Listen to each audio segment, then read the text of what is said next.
Hey there, cats and kitties. I'm the Blues Man, Johnny Blues, and this is going to be a brief little recommendations video for an anime series that I've been watching and haven't been reviewing, but I've been really fascinated by, and my fascination with it actually rivals that of Sword Art Online and Natsuki Rendezvous, as well as Kids on the Slope when I was watching it.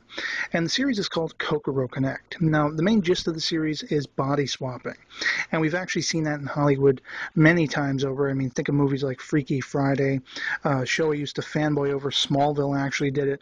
It's a fairly commonplace thing, and usually it's relegated to two characters who their soul or their essence switch places, and they have some moral or lesson to learn.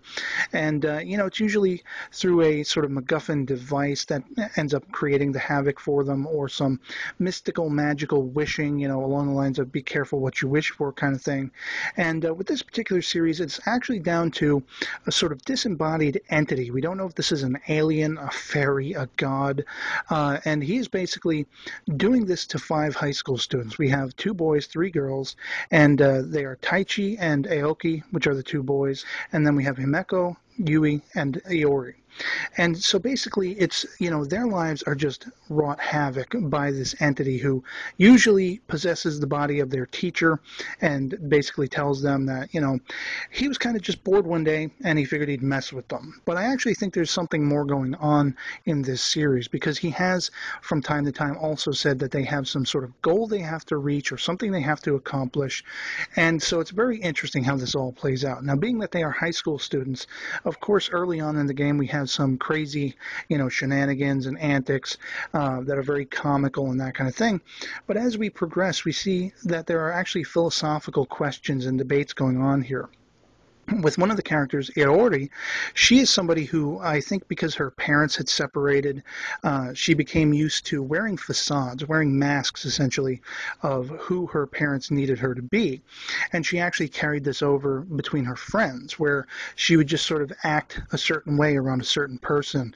And she's gotten to the point where she's done this so much, she's actually beginning to question, what is it that makes up an individual? Is it what we see on the outside, or is it some intangible essence on the inside? And when that essence is removed from that body, what happens to it? And she's basically having a crisis of faith and a crisis of self, because she's afraid that if this continues, this just sort of body swapping at random between all these characters, that she's going to lose her sense of self and not be able to know who she is anymore.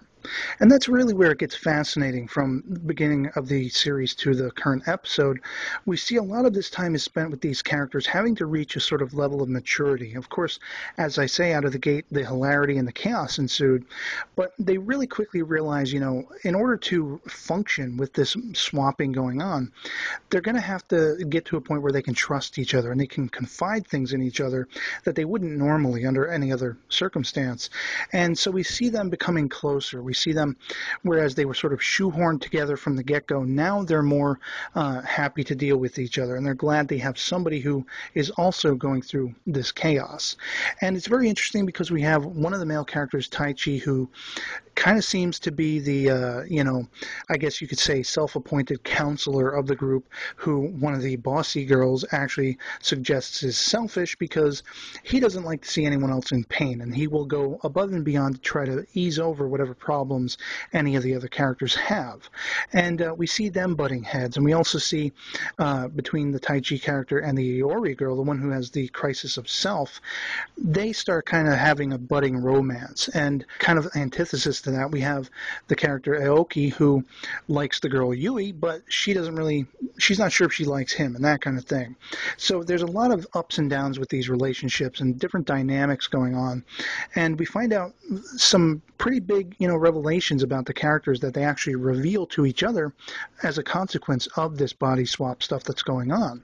Now, in the latest episode, I'm afraid I'm going to spoil it for you if you haven't seen it, but basically the tables just ramped up, because we were kind of promised in the preview from the last episode that this episode was going to feature a death. And it turns out that just as the Taichi character and the Iori chick are kind of ready to hook up, they're standing on this bridge and they kind of confess to each other that they like each other.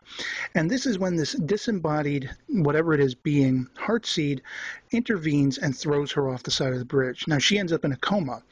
And for the entire episode, they are basically given, all the characters, a half an hour to decide whose soul or whose essence will swap out of her body and die with her body. And so we see a really heartfelt, sentimental scene that unfolds between all of them. They all give her a couple last moments and last words between them.